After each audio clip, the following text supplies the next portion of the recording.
Hey, how's it going? I'm Stephen, this is Understanding Audio, and today I'm going to be talking about something really cool. Well, at least I think it's really cool. You might not, but I'm sure you can learn something out of it anyway. This falls a little bit between mixing and production, but it's always something that is really valuable to have in your locker for when you need it.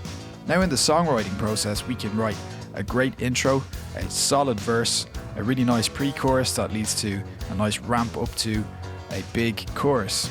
And all of these elements and all these parts of the song sound great in isolation, but when you put them together in an overall mix situation, when all the production is in, sometimes the impact, it just isn't there when you want to make a really, really big chorus, or perhaps just change the intro up a little bit.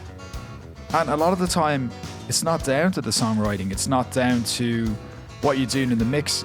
All the elements in your mix might sound great on their own, might sound great as part of the overall mix sound, which is what you're looking for anyway, a really balanced sound, but you're still missing that impact of what an intro is doing or what a pre-chorus is doing as a ramp up into the chorus itself. And sometimes, particularly in more dense mixes where there are a lot more things going on or there are a lot more tracks, that's just down to how you're transitioning between the various sections of the song. So I'm going to stop talking and demonstrate this for you, but first I just want to talk a little bit about this song.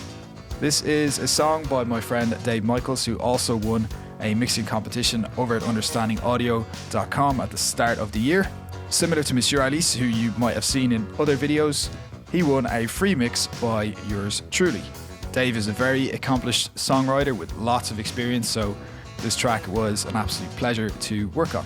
So what I'm going to start with first is just by playing his rough mix, his own mix, the intro of that, and then I'm just going to explain exactly what I did to create a little bit more of an effective mixing transition with this intro into where the drums kick in and all the other elements of the mix kick in.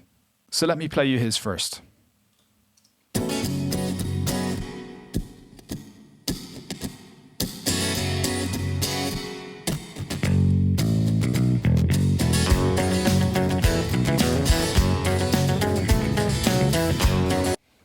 Alright, this is cool. This is a really nice start to a song. I really like the acoustic guitar parts. I like how the bass kicks in and then the drums come in.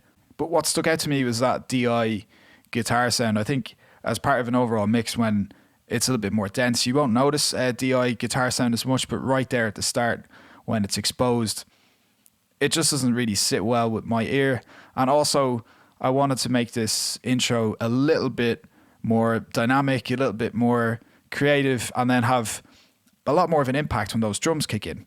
So I'd like to play you back what I did.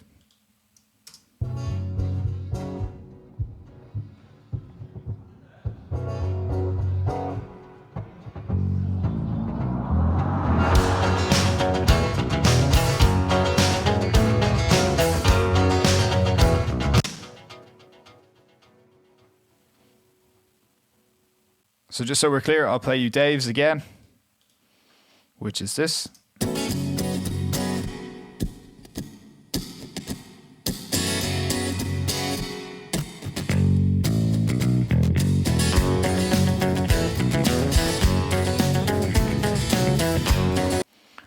And here is the final mix.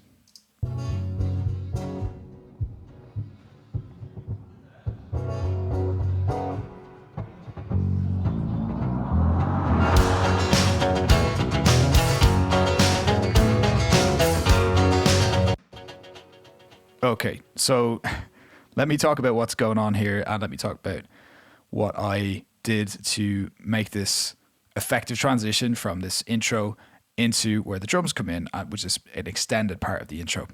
Well, first of all, you can see here on this music bus that there's some automation going on. And what that is an automated low-pass filter with this EQ. I can show you what this is doing.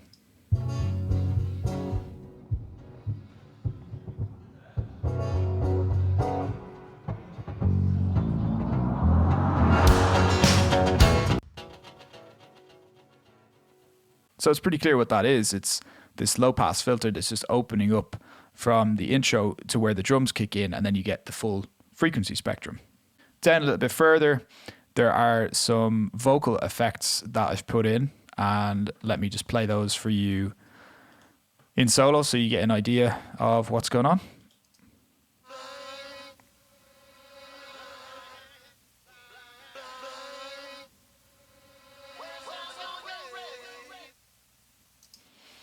So these are there as a little bit of a preview of what's coming later in the song. And what I did here was record some of the delay effects from the lead vocal a little bit later. I reversed them in places and just put them together. As you hear at the end, right at the end of this part, you hear this section. So the song's called Rage. There is a line, "Where's all your rage?" So I like to put that in just as a little bit of a preview before the drums kick in, and then the vocals disappear until the verse and the actual vocals of the song kick in again. Below that, I've just got a crowd sound that I put in.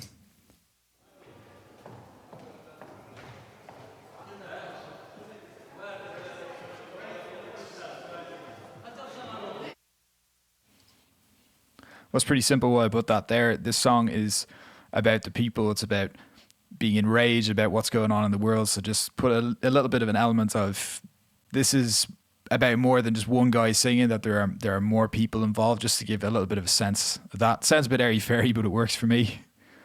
Then I got a couple of risers. This is what they're doing.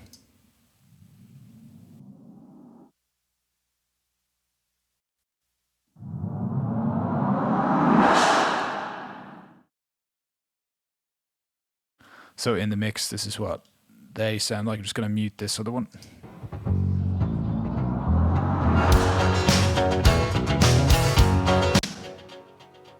Just gives you that rise, that feeling of everything just lifting off into where the drums kick in, and you get that nice wide full frequency sound. And the very last one is this. So everything rises up and then falls. So here are those three riser effects together.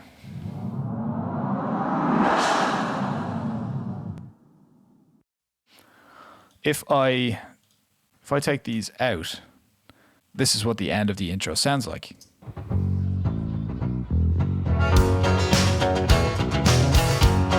So it just doesn't have the same impact. And put these in.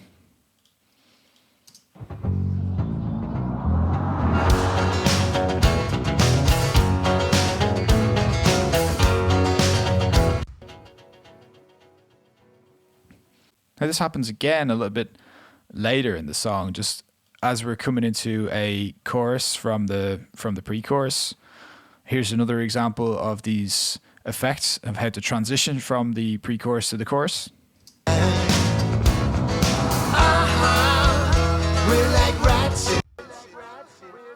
Again, if I take these out, here's what it sounds like.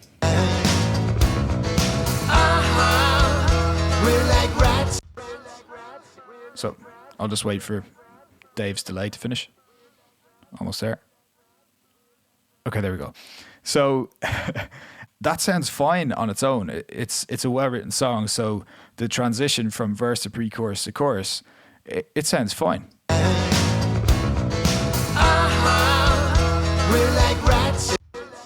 I like how that's been... Oh, there's that delay going again. Hold on. Almost there. This is my own fault. Okay, now it's gone.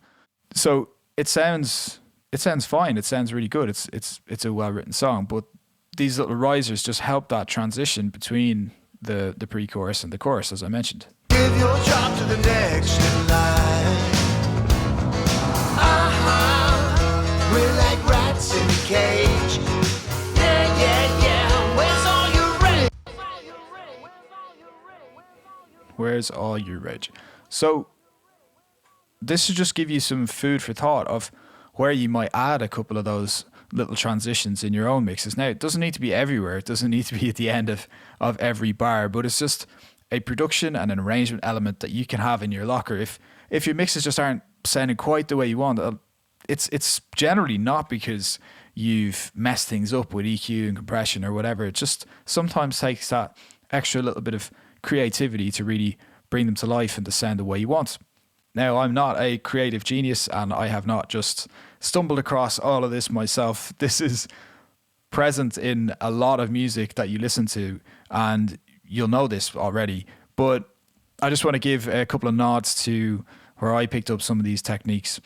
So at the start, this little frequency filter. You hear the guitars opening up as it progresses.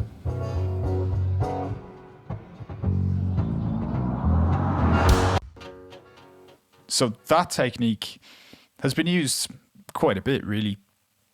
But the start of Die Young by Kesha, which is quite a big pop song that you'll probably either love or hate, that has that right at the very top. And that's where I've borrowed this from. It's just a cool idea in a slightly different context that I can apply to my own mix. The vocal delay effects here, that was just something that I wanted to throw in just to give a little bit of a teaser of some vocal, a little bit of murmur in there, that to give a little bit of a preview of what's coming later. The crowd effects, I thought of Money here by Pink Floyd, and there are similarities to be drawn because Rage is a bit of a protest song against what happened in the financial and banking crisis in America a long time ago now. And Money, I won't try and explain what Money's all about, just go and listen to it. But same idea here, just using a little bit of an abstract effect instead of a musical effect right at the start. Pretty simple. And then right at the end here, we've got these riser effects. And again, that's just to give an idea of a crowd, and it's just to give that kind of idea of a gang rising up into the drums coming in and used throughout the song. Let me just play that back again.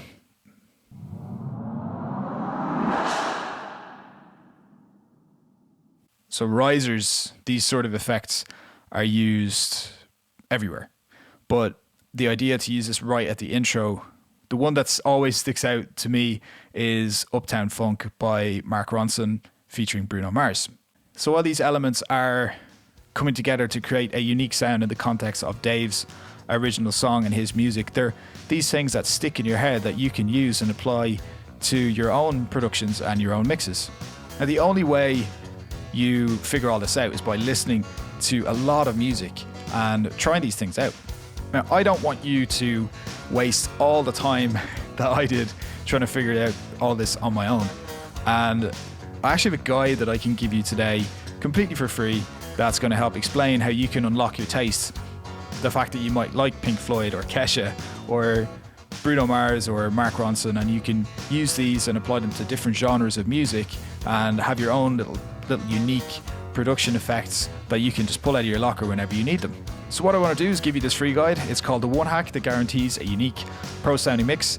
In there's everything you need to know about unlocking your taste as a mixer and applying it to creating great professional sounding mixes as quickly as possible. So download it for free today at getpromixes.com. What that does is signs you up to the understandingaudio.com mailing list as well. And on that mailing list, you get free information from me every single week.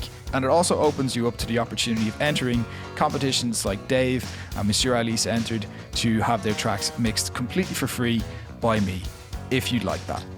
I give away all sorts of free stuff because I'm just nice like that. So go to getpromixes.com, sign up, use the guide, let me know how you get on with it. Now, I'd love to know about what you do to create effective mixing transitions, so leave a comment down below. Let me know what your most effective technique is for doing something similar to this. Keep having fun, making great music, and I'll see you in another video very soon.